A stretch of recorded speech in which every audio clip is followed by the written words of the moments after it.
Thaddeus Grimshaw smelled of pickled user. Thaddeus Grimshaw smelled of pickled onions and old parchment.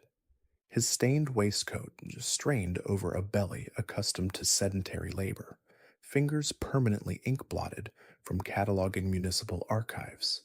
Every Tuesday at precisely 8:30, he shuffled into Mrs. Pettigrew's boarding house, clutching a grease-spotted paper bag.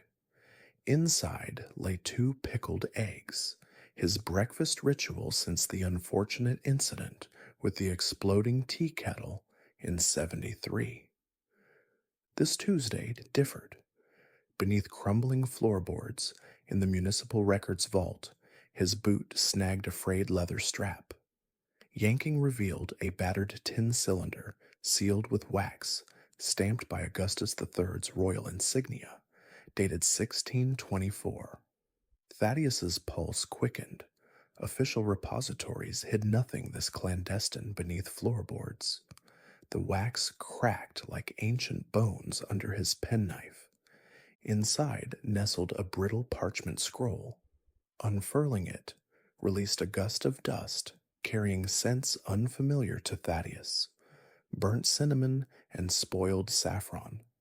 The cramped script detailed expenditures for Project Obsidian Shield, payments to alchemists, shipments of volcanic glass from Iceland, and chillingly requisitioned laborers listed only by prisoner numbers. The final entry chilled Thaddeus, despite the vault's damp heat. Phase 2, Containment Rituals, enacted upon subjects 7 through 12 at Blackthorn Asylum. His Majesty observed satisfactory dissolution. Mrs. Pettigrew's boarding house stare groaned under Thaddeus's distracted tread. He didn't notice the pickled egg bag slipping from his grasp. The parchment felt alive against his chest, whispering secrets into his soiled waistcoat. Who were subjects 7 through 12? What did dissolution mean? Augustus III's reign was a footnote remembered for uneventful stability. This screamed violently against that narrative. Thaddeus's ink-stained thumb traced the asylum's name, imagining screams muffled by volcanic glass and royal decree. Upstairs, he spread the scroll beside cold eggs. Moonlight bled through grimy windows, illuminating something missed, faint charcoal sketches in the margin, stick figures contorted in agony, mouths wide in silent shrieks, surrounded by jagged symbols resembling shattered obsidian shards. Outside, a carriage clattered over cobblestones. The sound suddenly felt like rattling bones. Thaddeus's breakfast remained untouched, vinegar smell forgotten beneath parchment's dread perfume. Blackthorn Asylum hadn't existed for 2 centuries, but tomorrow he knew where his shuffling steps must lead, toward the overgrown ruins northeast of the city, where history wasn't just forgotten, it was buried screaming. The archives superintendent snorted when Thaddeus requested leave. Asylum ruins? Grimshaw? Those stones are typhoid-ridden rubble. Stick to your parish registers. Yet dismissal couldn't unsee the scroll's final notation. Subjects rendered unto ash, containment assured, facility sealed. Ash implied fire. Fire meant records might remain, charred perhaps, but legible to desperate eyes. Thaddeus took his annual sick day. The rattling omnibus ride ended at Lark's End Farmstead. Beyond lay tangled hawthorn thickets, swallowing broken walls. Silence pressed thick here, swallowing birdsong. Crumbled gateposts bore faint carvings, not angels, but winged figures clutching jagged dark stones obsidian. Inside the roofless administration hall, Thaddeus's boot crunched not rubble, but tiny glittering black fragments mixed with soil, obsidian dust. Kneeling, he scraped mud from a half-buried iron strongbox, fused shut by rust and time. His penknife snapped, prying the latch. Frustration warred with dread until his fingers found grooves beneath the muck symbols matching the scroll's margins. Tracing them, a sharp click echoed unnaturally loud. The corroded lid fell open.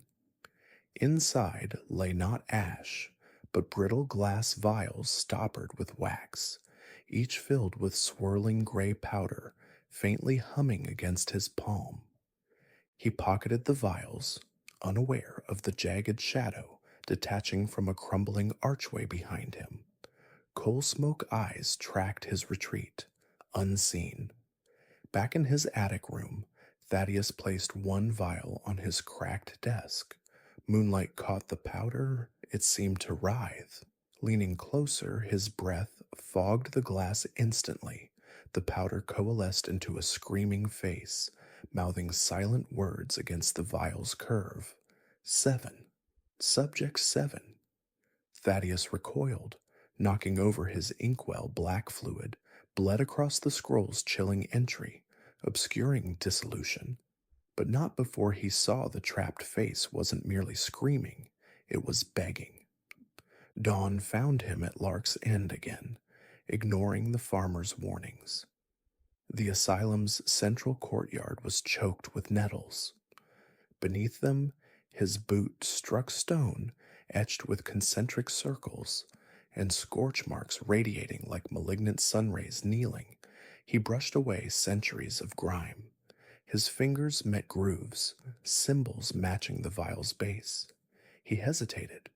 Would placing one here unleash hell, or reveal it? Sweat stung his ink-stained eyes. Mrs. Pettigrew's pickled eggs seemed trivial now. His hand trembled, but slid the humming vial into the central groove. Nothing happened, only the wind sighed through hawthorn. Disappointment curdled in his gut, until he noticed the obsidian dust at his feet. It quivered, then flowed, pulled magnetically toward the stone etching. Where it gathered, the air shimmered, not heat haze. Something colder, thinner, a tear. Through it flickered impossible scenes. Men in leather aprons forcing prisoners onto slabs of volcanic glass, blinding violet light, and screams that ripped silence apart. Real screams, not memory. Now, Thaddeus scrambled back, clutching the remaining vials. The shimmer widened. Beyond it stood Blackthorn Asylum, not ruins whole, torches flaring against twilight. And a heavy oak door groaned open toward him. Coal smoke eyes watched from that doorway. The figure stepped through the shimmer, not shadow, flesh. A gaunt man in a stained physician's coat, lank hair framing hollow cheeks. His smile revealed teeth filed to points. "Cataloger Grimshaw," he rasped, voice like rusted hinges. He smelled of ozone and spoiled meat. "You found our archives. Augustus always said the curious ones cause containment breaches." His gaze locked on Thaddeus's waistcoat pocket. The vials, subjects 7 through 12, yearned for reunion. Thaddeus stumbled backwards, nettles tearing his trousers. The vial in the groove pulsed. The shimmer solidified into a tunnel of fractured light, leading straight into the asylum's intact, torch-lit hallway. The physician advanced, a bone-handled scalpel gleaming in his hand. "Time," he hissed, "is thinner here. Obsidian remembers agony. You've poured anguish back into the stone." Behind him, muffled shrieks crescendoed, different voices a chorus of torment. The vial containing Subject 7 vibrated violently in Thaddeus's pocket. Its humming escalated into a keening wail that vibrated his ribs. Nausea surged. He saw the physician's coat wasn't stained. It was soaked through. Dark patches bloomed fresh crimson even as he watched. The past wasn't just bleeding through, it was hunting. Thaddeus turned to flee. The farmer's fence seemed miles distant. The physician chuckled, a dry, rattling sound. Running, Yupus, but you awoke them. Behind him, within the tunnel, 5 more figures coalesced from the torchlight's gloom. Twisted shapes, limbs fused with jagged obsidian shards, their mouths open in perpetual silent screams. The subjects, not dissolved, some remade. And they shuffled forward, reaching for Thaddeus through the tear in time. Thaddeus's boot so caught on a nettle root. He crashed face first into cold mud. The impact jarred his jaw. Copper filled his mouth, his own blood. Above him, 3 sets of feet stood impossibly close, cracked leather boots caked in 17th century filth beside obsidian clawed stumps. The physician's breath, rancid with decay, washed over him. They sense your curiosity, cataloger. It resonates with their torment. A clawed hand, cold as glacier ice, grasped Thaddeus's collar, Subject 9.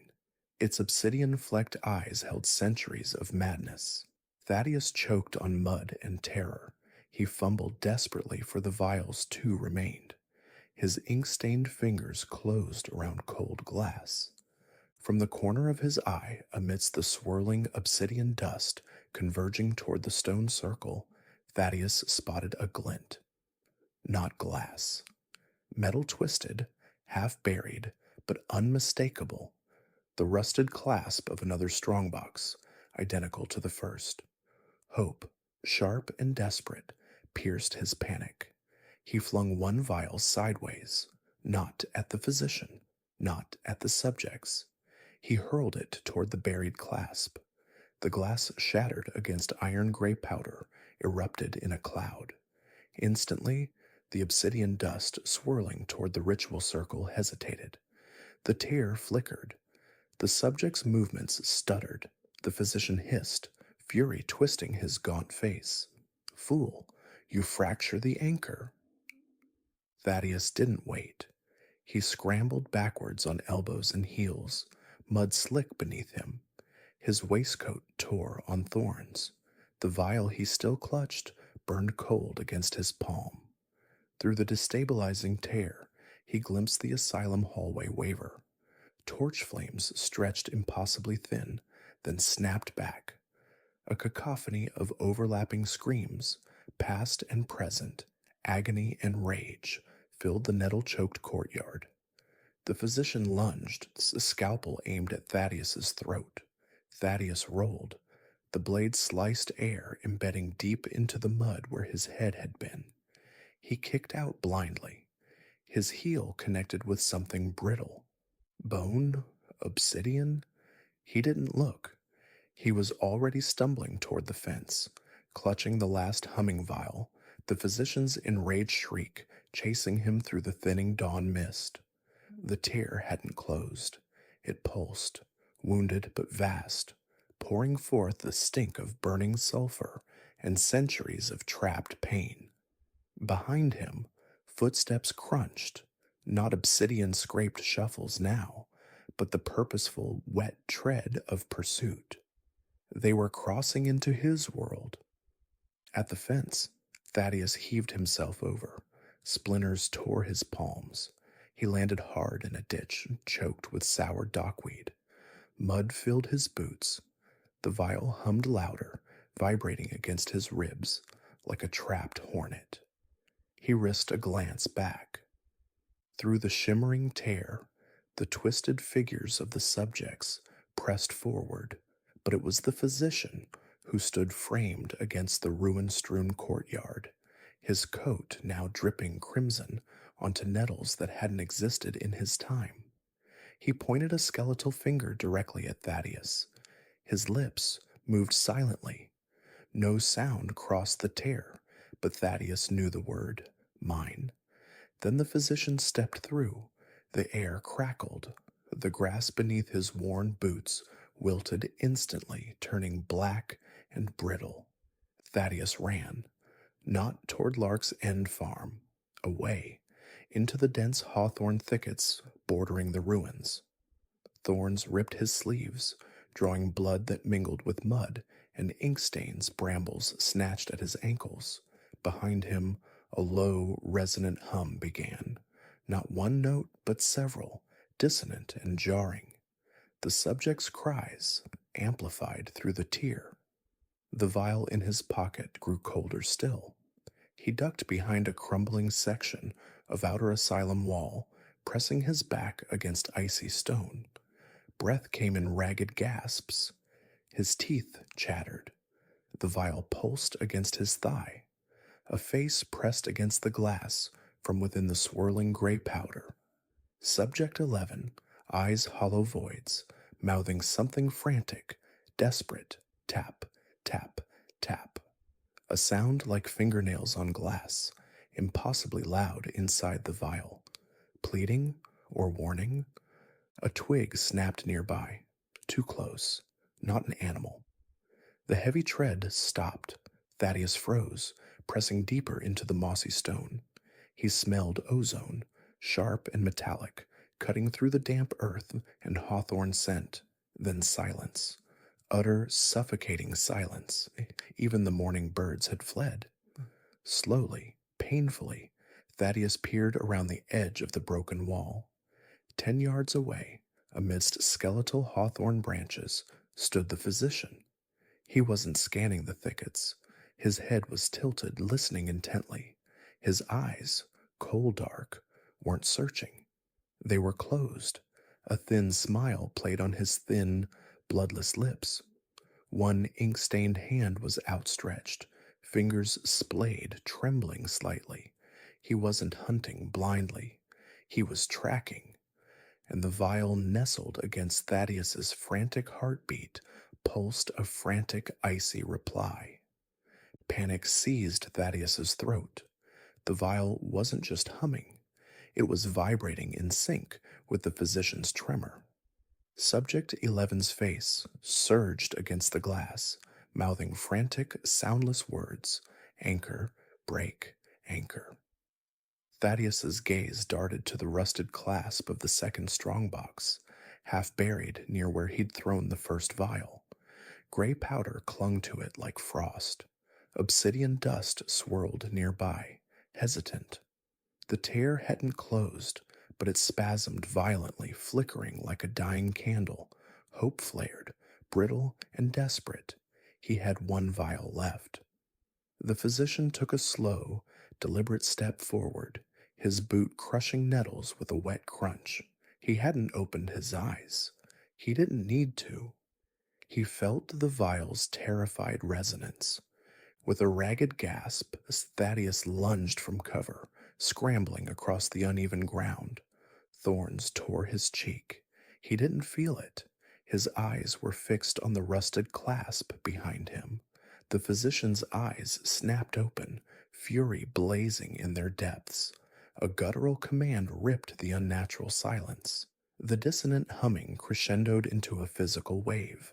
Thaddeus stumbled, his ears ringing.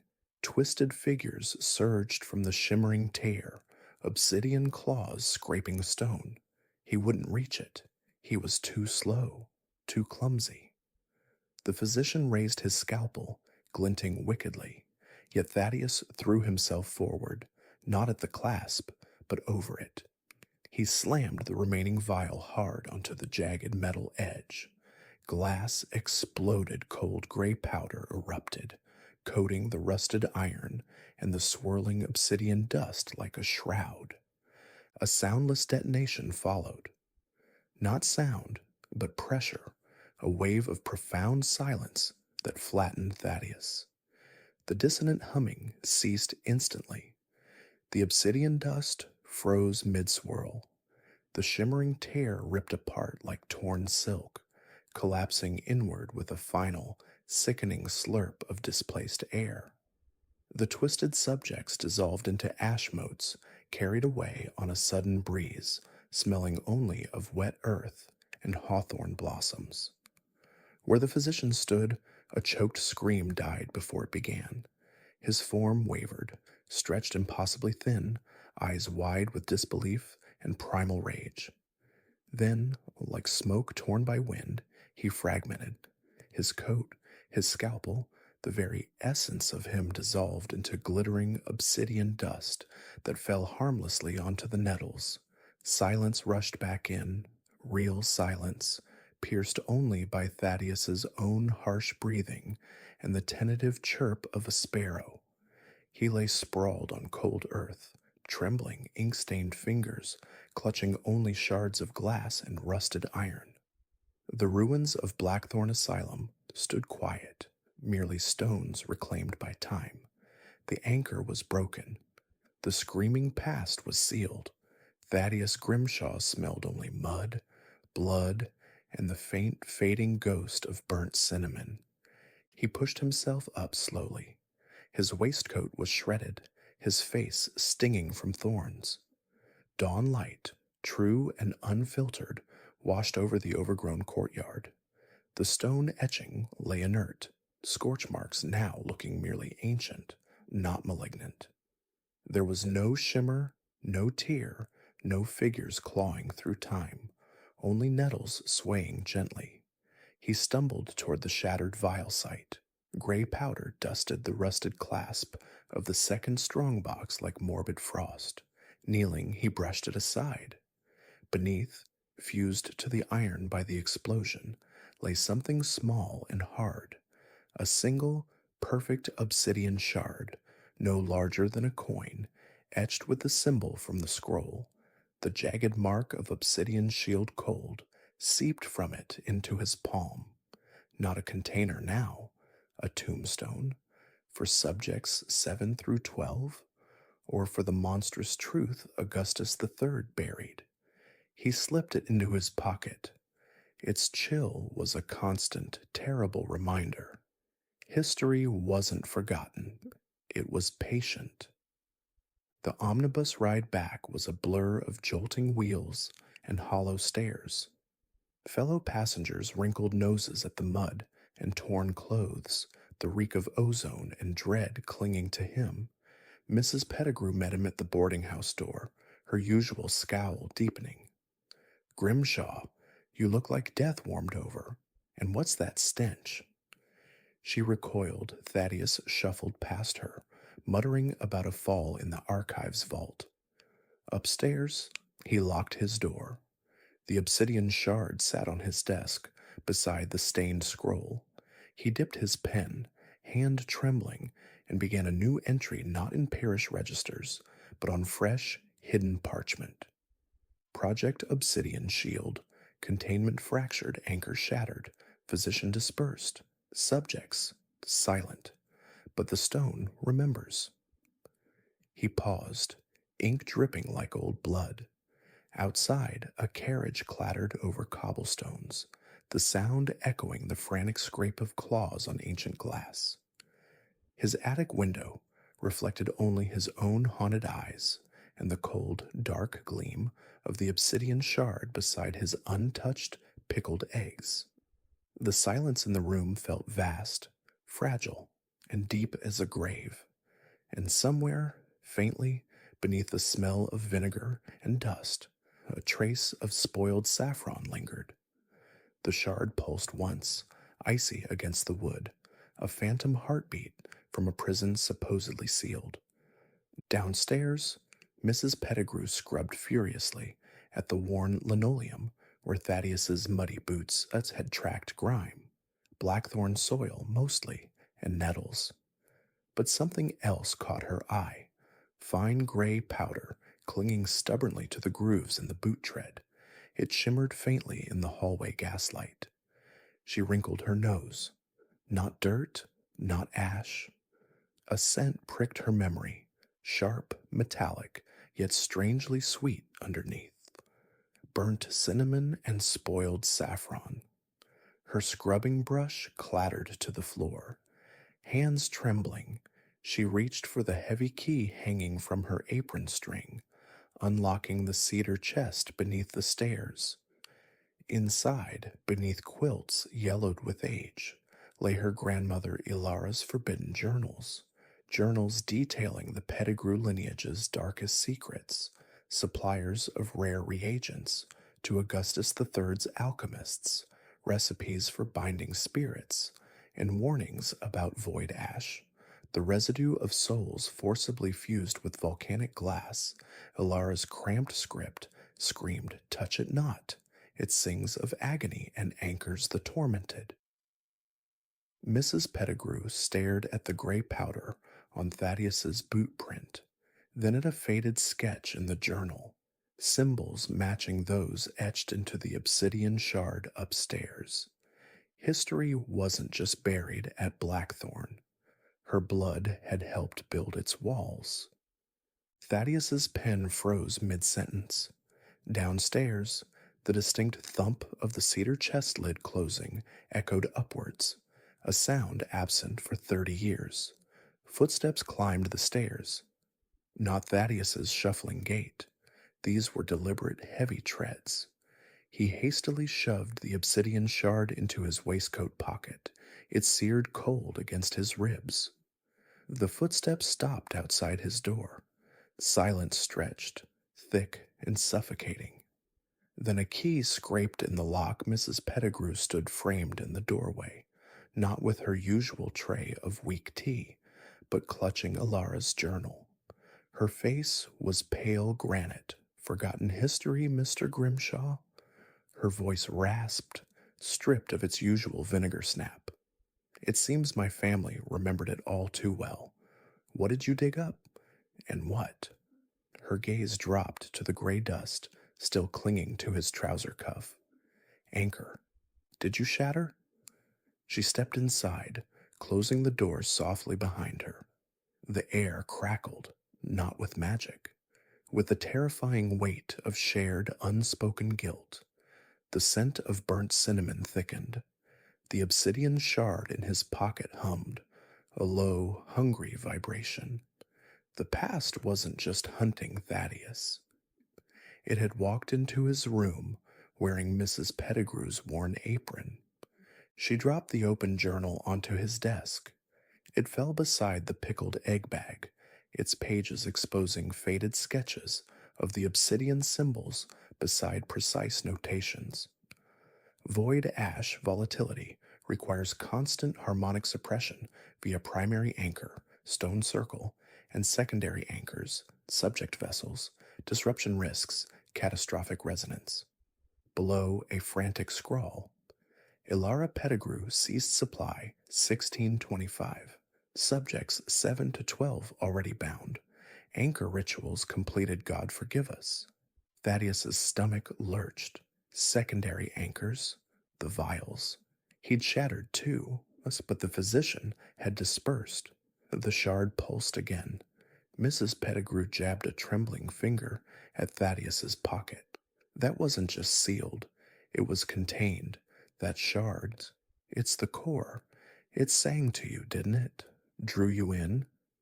Her eyes held centuries of inherited dread. The physician, he wasn't just overseer, he was their harmonist, the one holding the dissonance back. You didn't free them, Mr. Grimshaw. You silenced their keeper. Now the song. She trailed off, staring at the gray dust on his cuff. It began to shimmer faintly. The obsidian shard vibrated violently beneath Thaddeus's fingers, not humming now, screaming. A high-pitched whine scraped the inside of his skull. The gray dust on his cuff lifted, swirling into the air like malevolent pollen. It formed ghostly filaments, reaching not for Thaddeus, but for Mrs. Pettigrew. Her breath hitched. She staggered back, clutching her chest as if struck. "They remember the blood," she gasped. "The Pettigrew blood binds them still." Her grandmother's journal flew open violently, pages fanning wildly from its spine. Hidden for centuries, slid a thin obsidian needle etched with microsymbols. It clattered onto the desk. Instantly, the swirling gray dust coalesced towards it. The shard's scream intensified, vibrating the inkwell. Outside, the gaslight flickered wildly, plunging the room into stuttering shadows. Thaddeus lunged for the needle, its surface icy against his skin. The dust filaments recoiled, becoming visible sigils hanging in the air, a spectral containment diagram pulling taut towards Mrs. Pettigrew. Her eyes rolled back. A choked whisper escaped her. Seven seeks the anchor. The end, the end, the end. But it wasn't. The void ash screamed louder. The obsidian needle burned Thaddeus's palm. Mrs. Pettigrew slumped against the doorframe, her breath shallow gasps. The spectral sigils pulsed, feeding on her lineage's tainted blood. Thaddeus remembered the shard's cold gleam upstairs, the core anchor. If Subject 7 sought it, he didn't hesitate. He slammed the needle point first onto the obsidian shard lying exposed on his desk, not breaking it, completing the circuit. Metal met volcanic glass with a sound like shattering ice. The shard flared blinding white. Every swirling dust particle froze midair. The scream ceased. Utter silence crashed down, thick and deafening. Then a single deafening crack echoed, not in the room, but deep within Thaddeus's bones. The obsidian shard, needle fused to its surface, split perfectly down its etched symbol. A fissure opened within the stone itself. Cold, fathomless blackness stared out. Not emptiness. Presence. Ancient, tormented awareness. Then, a single, soundless word projected into Thaddeus's mind, carrying the weight of buried centuries. Pettigrew. The needle glowed crimson hot. Mrs. Pettigrew jerked upright, her eyes wide, unseeing pools of obsidian. Her lips parted. Subject 7 spoke through them. Blood calls, the anchor wakes. The fissure in the shard widened. Darkness bled into the world.